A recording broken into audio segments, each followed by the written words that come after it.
everybody, it's Joe from Chilili, where we celebrate water in the garden.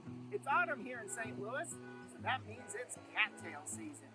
A popular thing to do with your cattails is floral arrangements. Inside they look stunning.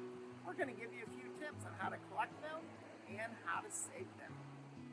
So depending on your floral arrangement, it's going to tell you how tall to cut your cattails. You want to cut them right above water surface, and that way they come back again year after year. So the next thing we want to do is start stripping away some of that old foliage. These will either peel off or you can cut them if you feel like it. And we're going to just get to the flower. And there's the famous cattail. Beautiful. You do want to time your collection process, because if you catch them too late, then the cattails are going to explode. These are all little seed pods. Mother Nature's way of dispersing them is floating through the air. So one of the things you don't want to do is have this explode in your face inside. Outside, no big deal. The way you can preserve these is spray the cattail with hairspray.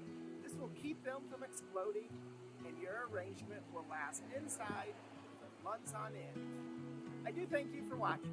Check us out at chilili.com, Facebook, or Instagram.